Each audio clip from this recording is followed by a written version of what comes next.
selamat hari Minggu. Bersyukur pada Tuhan bahwa kita masih diberi kesempatan untuk datang beribadah, memuji dan merenungkan kebenaran firman Tuhan. Teman-teman, saya ajak untuk bangkit berdiri. Mari kita datang bersaat teduh kepada Tuhan.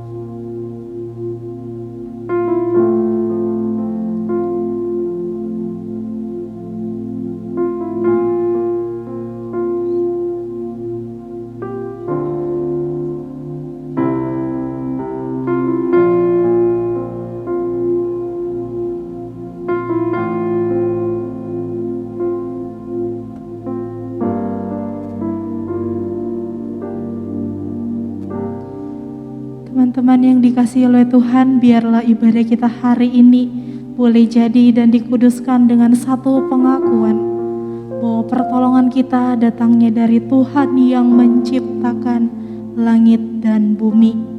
Turunlah atas kita sekalian kasih karunia dan damai sejahtera dari Allah Bapa dan dari Tuhan Yesus Kristus. Amin. Teman-teman silakan duduk kembali.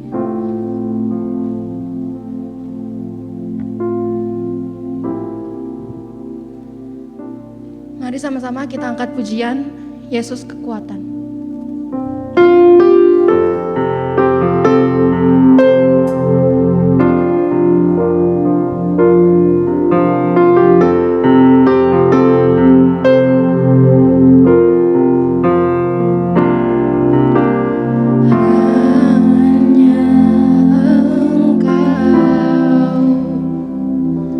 Juru selamatku.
Di dalam doa, kita berdoa.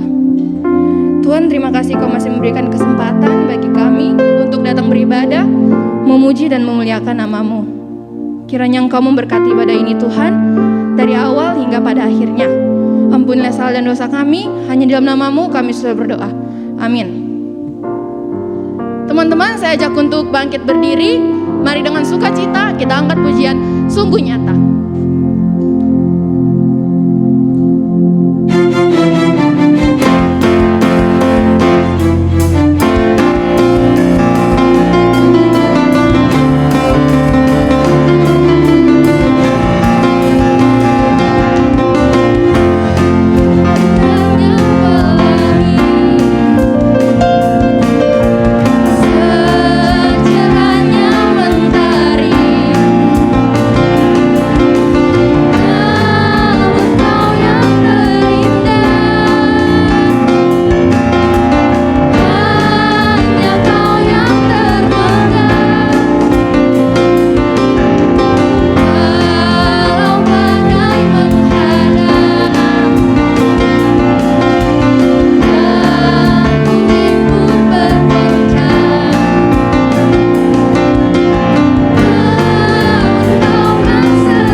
Mari kita berdoa.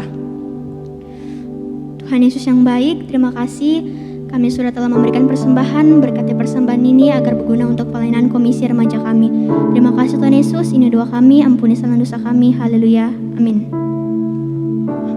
Teman-teman, kita akan memberikan persembahan syukur kita. Bagi teman-teman yang rindu untuk memberikan persembahan syukur, dapat mentransferkannya ke rekening yang tertera di layar maupun mengantarkannya di gereja setiap jam kerja. Mari kita angkat pujian, jadi seperti-Mu.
mendengarkan kebenaran firman Tuhan.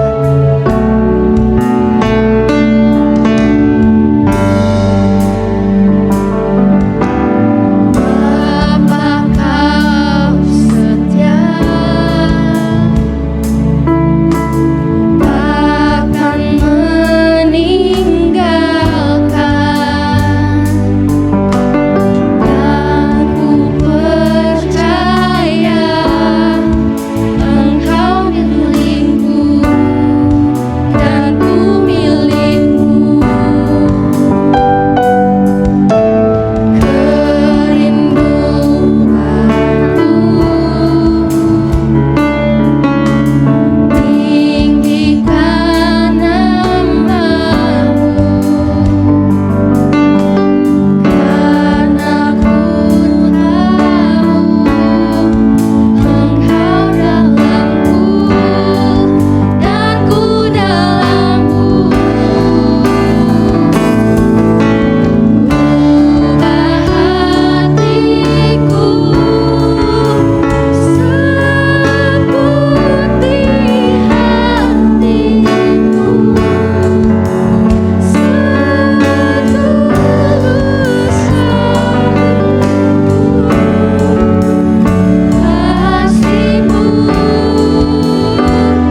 Shalom adik-adik remaja yang dikasihi Tuhan, kita bersyukur kita boleh diberikan kesempatan untuk boleh sekali lagi mendengarkan firman Tuhan. Firman Tuhan itu seperti air yang menyegarkan tanah yang kering.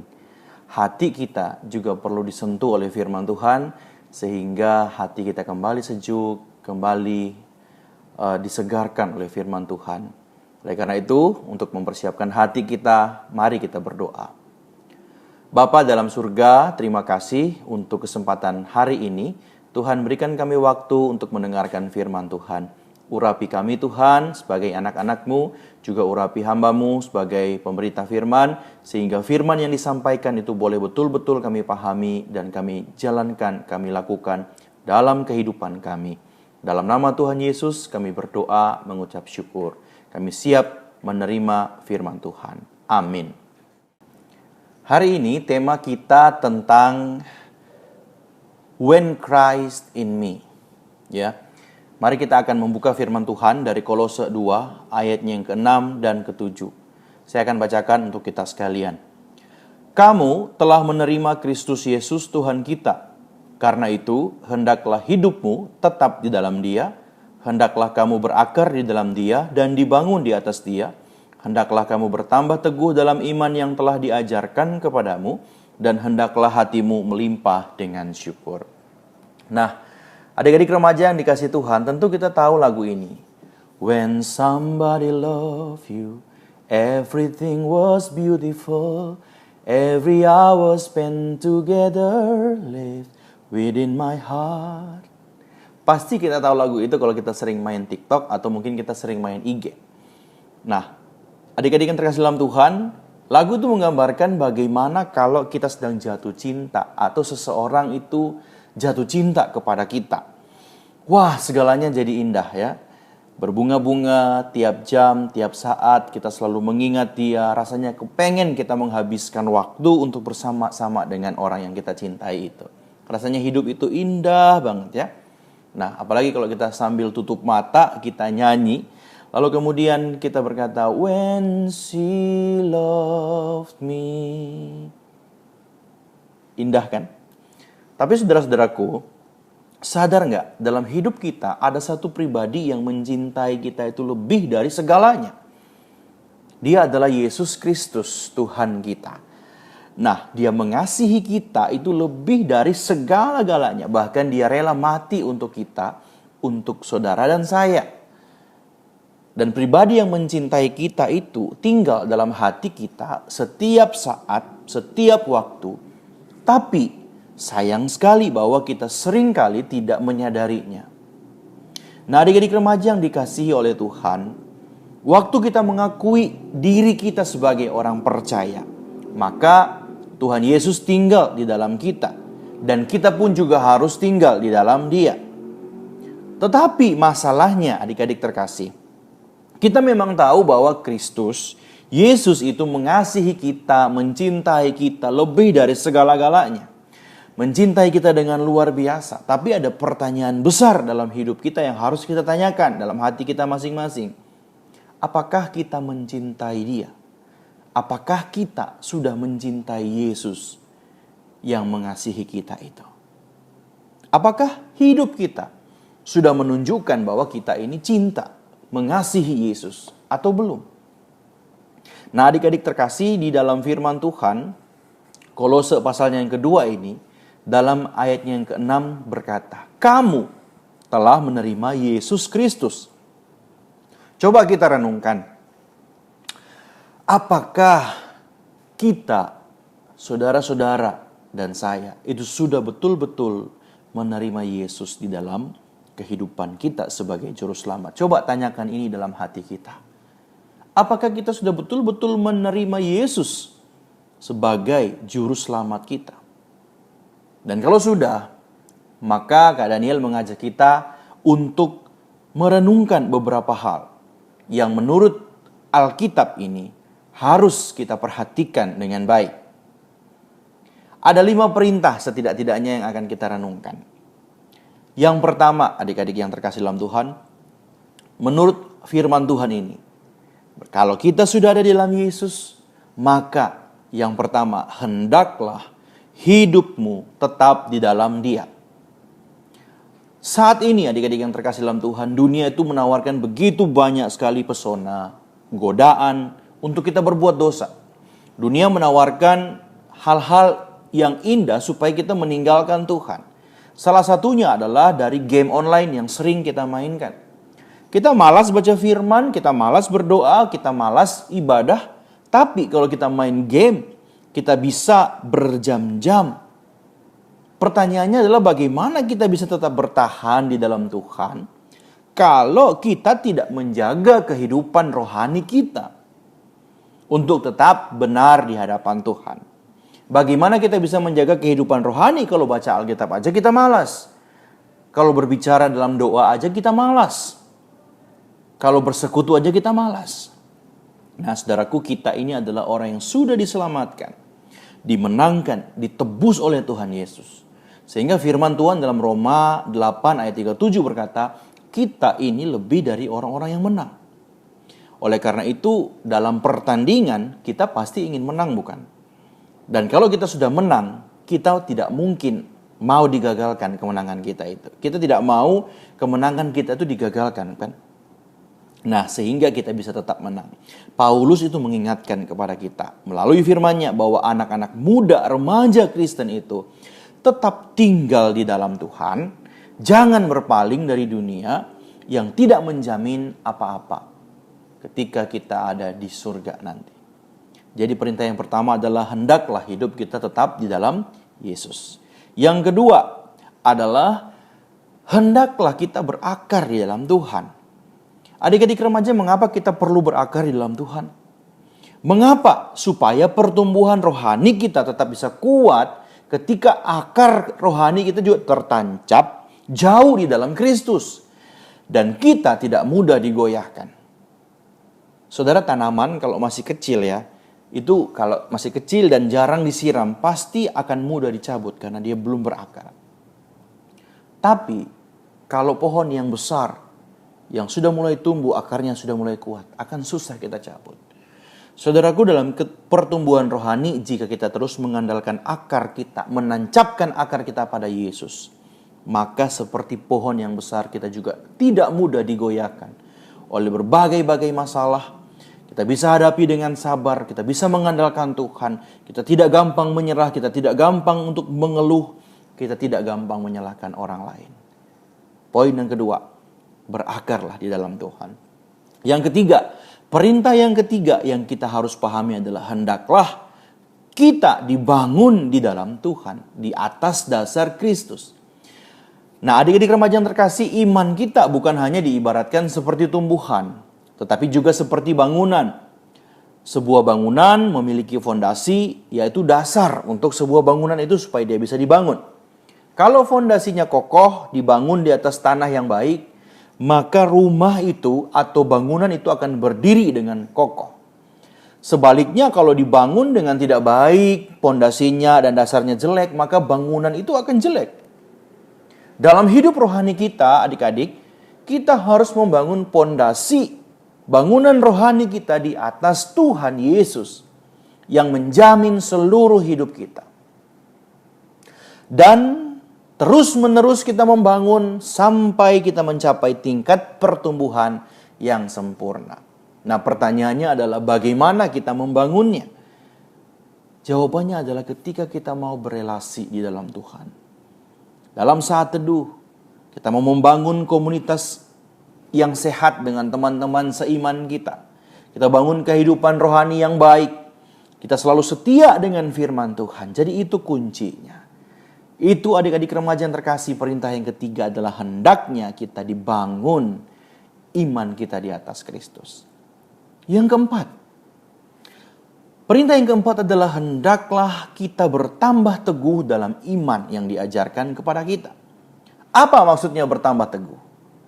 Nah, saudaraku, dalam bahasa Inggris diterjemahkan establish in faith, atau tidak bergoncang imannya dan semakin mempercayai Yesus sebagai juru selamat. Nah, saudara-saudaraku, Kak Daniel tahu bahwa dalam kehidupan kita semua kita punya masalah. Sekalipun Kak Daniel tidak tahu masalah apa, tetapi saya yakin bahwa Kita semua punya pergumulan hidup, permasalahan hidup. Entah itu dengan mama papa kita, saudara kita, teman kita, atau kita juga bergumul dengan studi kita, biaya ekonomi kita. Kita bergumul mungkin dengan orang-orang yang di sekitar kita yang sering merendahkan kita, membuli kita, dan macam-macam permasalahan. Tapi saudaraku, anak Tuhan yang teguh imannya, yang percaya bahwa Yesus ada dalam setiap kehidupannya, pasti bisa dimampukan untuk bersikap sabar menghadapi setiap permasalahan. Tidak gampang menyerah, penuh pengharapan. Dia tahu bahwa dalam setiap pergumulan hidupnya, Tuhan tidak pernah meninggalkan dia. Nah saudara, hendaklah kita juga sebagai remaja GKI Palu, harapan kita semua bahwa hari demi hari, iman kita juga semakin teguh. Jangan kita gampang menyerah, karena Tuhan bersama dengan kita. Poin yang kelima, poin yang terakhir adalah hendaklah hati kita melimpah dengan syukur. Kunci terakhir dari semua perintah ini adalah hati yang penuh dengan ucapan syukur. Jangan saudaraku dalam hidup ini kita mengeluh terus. Kita nggak ada kuota, kita marah. Kita nggak ada wifi di rumah belum dibayar, kita marah karena kita nggak bisa main game. Padahal orang tua kita mungkin kesulitan dalam keuangan. Atau kita gampang menyerah dalam hal-hal yang lain. Dikasih tugas sekolah, mengeluh, marah-marah, inginnya santai-santai. Adik-adik yang terkasih, mari mulai sekarang kita belajar mengucap syukur atas apa yang kita miliki dalam hidup kita. Jika kita masih dikasih keluarga yang lengkap, kita bersyukur. Kalau kita masih punya saudara, bersyukur. Kalau kita masih bisa sekolah, bersyukur. Karena di luar sana ada banyak sekali anak-anak yang seumuran kalian menginginkan hidup seperti kalian, tetapi mereka tidak bisa karena mereka susah dan sulit kehidupannya. Ingat, kita sudah menerima Yesus sebagai Tuhan dan Juru Selamat. Dia tinggal di dalam hati kita. 5 hal. Tetaplah tinggal di dalam Yesus. Berakarlah di dalam Yesus. Bangunlah kehidupan rohani di atas Tuhan Yesus. Semakin bertambah teguh di dalam Tuhan Yesus. Dan yang kelima, mengucap syukurlah kepada Tuhan Yesus. Jadikan 5 hal ini pelajaran berharga dalam hidupmu. Dan saya berdoa semoga kita semua sebagai remaja GKI Palu berakar, bertumbuh, tetap tinggal di dalam Yesus selama-lamanya. Tuhan memberkati. Amin. Teman-teman yang dikasihi Tuhan, adik-adik remaja yang dikasihi Tuhan, kita akan bersama-sama berdoa. Oleh karena itu, saya akan berdoa bagi kita sekalian masuk dalam doa syafaat. Mari kita mempersiapkan hati kita untuk berdoa. Kita tundukkan kepala, kita berdoa. Bapa di dalam surga, kami bersyukur bahwa kami boleh mendengar firman Tuhan di hari ini. Tancapkanlah firman-Mu dalam hati kami sehingga kami boleh melakukannya dalam hidup kami sehari-hari. Kami berdoa saat ini Tuhan untuk remaja GKI Palu, Komisi Remaja. Tuhan berkati pembina, pengurus, bahkan seluruh anggota. Biarlah kami semakin setia di dalam Tuhan. Kami juga berdoa Tuhan, bersyukur dengan teman kami yang ulang tahun pada minggu ini. Ada Sen Anugrah Jeheskel dan Nicole Bujung. Kami serahkan Sean ke dalam tangan Tuhan, juga Nicole ke dalam tangan Tuhan. Engkau yang berkati anak-anakmu ini, berikan umur panjang, kekuatan dan berkat Tuhan. Kami juga bersyukur Tuhan untuk teman-teman remaja kelas 12 yang akan melanjutkan studi ke universitas. Kami berdoa untuk Gary dan juga Evelyn yang akan melanjutkan kuliah. Tuhan yang akan memberkati masa depan kedua saudara kami ini. Kami juga berdoa untuk teman-teman remaja kelas 9 yang akan naik ke SMA. Tuhan, Engkau juga berkati hidup mereka, berkati studi mereka selanjutnya. Kami menyerahkan ya Tuhan untuk kehidupan kami masing-masing yang hadir saat ini dalam setiap pergumulan kami. Kiranya Tuhan menolong kami, memberkati hidup kami. Terima kasih Tuhan, kami menyerahkan juga untuk bangsa dan negara dalam tangan Tuhan. Tuhan menolong khususnya dalam masa COVID-19 ini. Biarlah Engkau yang akan terus memberkati sehingga COVID ini boleh cepat berlalu dan kami boleh hidup dalam damai sejahtera-Mu di dalam hari-hari yang Tuhan berikan. Terima kasih Tuhan, ini doa kami. Kami bersyukur biarlah Tuhan menerima setiap doa-doa kami ini. kami bawa dan panjatkan di dalam nama anak-Mu Tuhan Yesus Kristus. Saudara-saudara yang dikasihi Tuhan, mari kita arahkan hati kita kepada Tuhan, kita terima berkat daripadanya. Berkat yang besar daripada Allah Bapa di surga, cinta kasih karunia daripada Tuhan Yesus Kristus, pertolongan kuasa Allah Roh Kudus memimpin menyertai kita sekalian mulai saat ini sampai selama-lamanya. Haleluya. Amin. Tuhan memberkati kita. Amin. Teman-teman, tiba saatnya kita akan mengikrarkan pengakuan iman rasuli kita. Mari teman-teman, saya ajak untuk bangkit berdiri. Pengakuan iman rasuli. Aku percaya kepada Allah, Bapa yang Maha Kuasa, Haik langit dan bumi, dan kepada Yesus Kristus, anaknya yang tunggal Tuhan kita, yang dikandung daripada Roh Kudus, lahir dari anak darah Maria, yang menderita sengsara di bawah pemerintahan Pontius Pilatus, disalibkan, mati dan dikuburkan, turun ke dalam kerajaan maut. Pada hari yang ketiga, bangkit pula dari antara orang mati, naik ke surga, duduk di sebelah kanan Allah, Bapa yang Maha Kuasa, dan dari sana Ia akan datang untuk menghakimi orang yang hidup dan yang mati. Aku percaya kepada Roh Kudus, gereja yang kudus dan am, persekutuan orang kudus, pengampunan dosa, kebangkitan tubuh, dan hidup yang kekal. Amin. Teman-teman, saya persilakan untuk duduk kembali.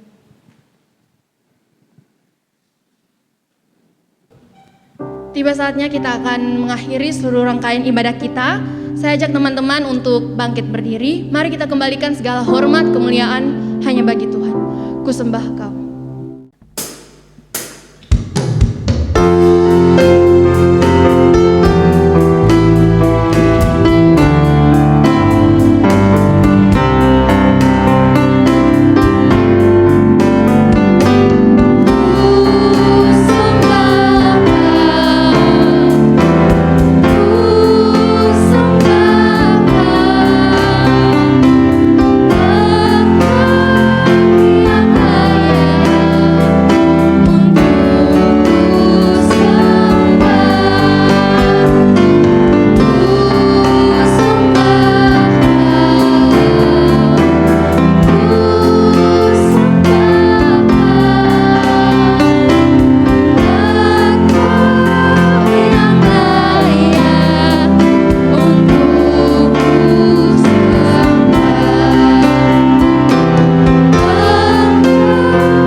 Kita menundukkan kepala, kita berdoa.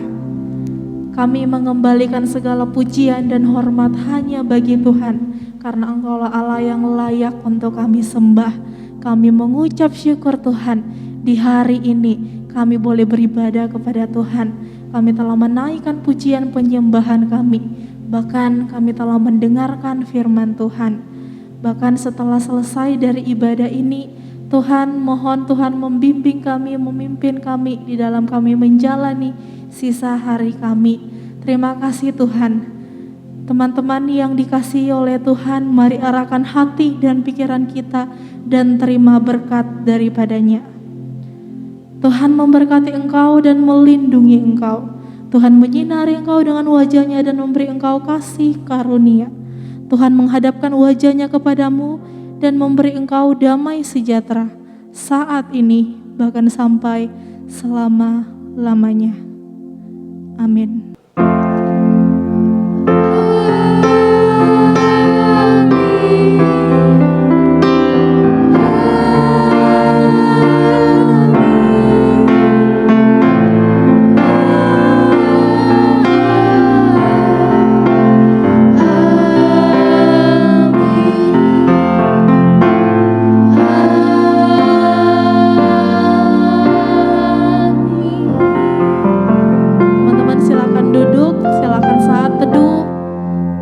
Selamat hari Minggu, Tuhan Yesus memberkati.